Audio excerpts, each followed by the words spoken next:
Manni maree tiraansfoormeeshinii qonna kilaastera lixa Oromiyaa hundaa'uun rakkoolee seektara qonnaa mudachaa turan furaa jiraachuun himame. Manni marichaa raawwii hojii marsaa 2 magaalaa Naqamteetti gamaggameera.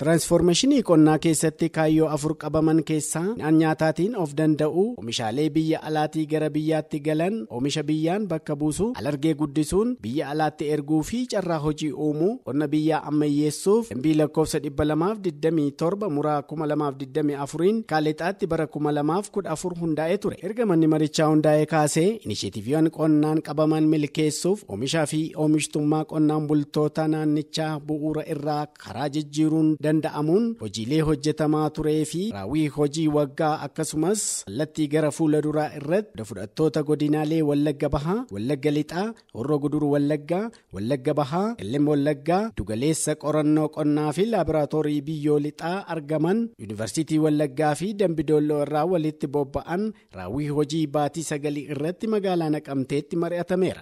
Hundeeffamuun mana marichaas rakkoolee oomisha harkaa gara afaanii qofa irratti xiyyeeffatamee ture kan furuu fi ogeeyyii kallattii garaa garaan jiru walitti fiduun inisheetiiviiwwan qonnaa kilaastera lixaa waliin wal simatuun hojjetamaa akka ture hojii geggeessaa giddugala qorannoo qonna Baakkoo fi walitti qabaa mana maree tiraansfoormeeshinii qonna damee lixaa obbo Darajjee Baqqalaa himaniiru.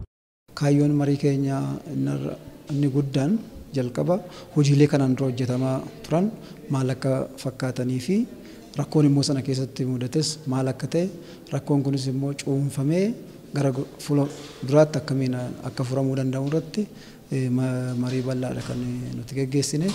Darbee immoo inisheetiifoonni adda addaa gama mootummaatiin karoorritti kennamee waggoottan darban lamaan keessatti irratti hojjetamaa turan inisheetiifoonni haaraan dabalaman illee hin jiru, kanneen kanaan dura turan illee hin jiru. Isaan irratti illee raawwiin isaanii maal akka fakkaatu, karoorri ture maali, raawwiin isaanii maali, godinaan. Darbee immoo teekinooloojii qonnaan wal qabatan qonna keenya bu'uura irraa jijjiiranii ceesisuudhaaf warra barbaachisan kana keessatti maaltu hojjetame, amma irratti bu'aan isaan buusan immoo maal fakkaata, maal turrata. Darbee immoo qonna keessatti akka waliigalaa rakkoon mudataa jiru maalidha, akkamiin furraa, eenyutu isa kan furuu qaba, yoom furama kan jedhu kana hunda irratti mari'achaa turre. Qonna keenya tiraansfoorm yookaan immoo ceesisuu keessatti qonna keenya digitaalaayiz gochuu irratti illee marii gabaabaa geggeessinee jirra. Kunis maa inni sadarkaan amma irra jiru akka biyyaattis ta'e addunyaan kan keessa jirtu dhiiraa digitaalaayizeeshiniiti. Kanaaf qonni keenyas haaluma baratameen akkaataa baratameen qofa osoo hin taane digitaalaayiz ta'ee dhiyeessiin jiran kunillee akkuma dura ibsuuf yaale onlaayin warri ta'uu malan keessattuu immoo galteen qonnaa adda addaa eenyutu oomishaa, eessatti oomishamaa, iddoo kamiif ta'a kan jedhu kana kallattumaan odeeffannoon karaa onlaayinii yoo qotee bulaanis itti fayyadamtoonni biroos yoo argatan gaarii ta'a waan ta'eef gara fuulduraatti ammaa ka'ee digitaalaayizeeshiniinis qonna keenya tiraansfoormii gochuu keessatti yookaan qonna keenya bu'uura irraa jijjiiree ceesisuu keessatti gahee guddaadha qaba waan ta'eef gara fuulduraatti sirriitti akka irratti hojjetamuu qabu. Leenjiin gaggabaaban illee hubannoo akka leenjii leenjistoota illee kennamee hundumtuu akka hubatu pilaatfoormii garaagaraa qopheessinee akka irratti hojjennu kanallee irratti walii gallee. Waltajjii marii kanaanis teekinooloojiiwwan fooyya'oo babal'isuuf galteewwan qonnaa fi makanaayizeeshinii dhiyeessuun fayyadamummaa qonnaan bultoota naannichaa guddisuuf xiyyeeffannoon akka hojjetamuu fi rakkoolee hojii qonnaa keessatti mul'atu furuuf bifa bittinnaa'aan hiikuun waan hin danda'amneef rakkoowwan akkasii maqsuun oomishaa fi oomishtummaa dabaluu keessatti gaheen mana marichaa olaanaa ta'uu himaniiru. Keessumaachuudha makanaayizeeshinii wajjin bakka wal qabatu gidduuleessi makanaayizeeshinii qorannoo Baakkoo dhiyaate jechuudha. Yeroo ammaa kana jechuudha qonnaan bulaadhaaf kan barbaachisu kan akka falfaltuu boqqolloo, kan akka sukkumtuu ruuzii kan jechuudha. Akkasumas gaagurallee qopheessaa akka jiran kanaaf immoo jechuudha jalqabeen jiru qonnaan bulaan dallee fudhachaa akka jiran kaasanii jechuudha. Kanaatiif jechuudha waan jalqabe sun akkatti qonnaan bulaa hunda dagaa kan jiru irratti maranii jiran waan ta'eef kanaatiif akka ciminaatti waan jalqabne kana jechuudha assaayimentii kenname sana jechuudha. Karaa barbaadamee karaa guutuullee ta'een ta'uudha yoo baate jalqabeen jiru gaarii akka ta'e waan qonnaan bulaa kana waadaa galee waan hawaasa keenya waadaa galee sana jechuudha gara fuulduraatti milkeessuudhaaf jechuudha yaadatti kennama jira.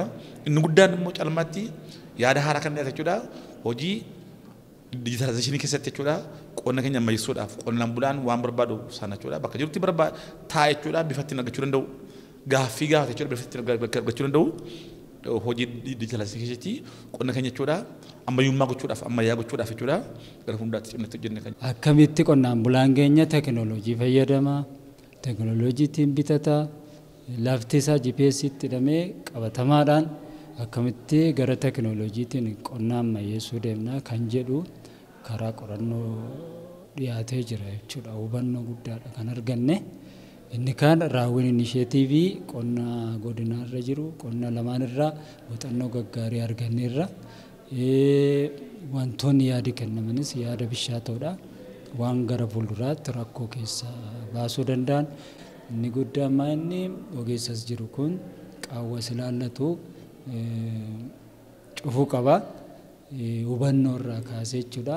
Qonna ceesisuu keessatti yaa qonnaan bulaa ijaarame jiru sadarkaan jiru cimsuun dirqama ta'a jechuudha. Rakkoo jiru wantoota kanaan dura kallattii kaa'amee jiru irratti maaltu furmaata argate maaltu immoo furmaata hin arganne gara fuulduraatti immoo maaltu fooyya'uu qabaa kan jedhu isa kana irratti mari'atameera. Akkamittiin furuu dandeenyaa kan jedhu qaamolee garaagaraa hirmaachisne akkasumallee maree kana irrattis maree bilchaataan geggeeffameera waan ta'eef beektotaanii hayyoota gurguddaatiin geggeeffamee waan jiruuf sana irratti kallattii fudhannee gara fuula duraatti sanaan fooyyessuu dandeenyaa kan jedhudha.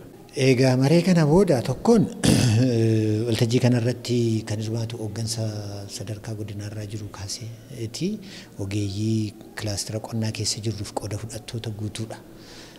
Amma kan karaa qabachaa dhufeeru ergama keenya barreerra hojii hojjetamuudhaa qabu sirriitti hubanneerra waan hubannu sana immoo qonnaan bulaa keenya biratti hiikamuudhaa qabu sana geessisnee kaanee ergama sana immoo guutuutti deebisnee qorachuudhaaf fiduus akka qabnu waliigalleerra jijjiiramni guddaan hin dhufa jedheen abdadha. Manni maree tiraansfoormeeshinii qonna kilaastera lixa Oromiyaa kun sadarkaa godinaa kaasee hanga aanaatti hundaa'uun hojiitti galuunsaa ni yaadatama.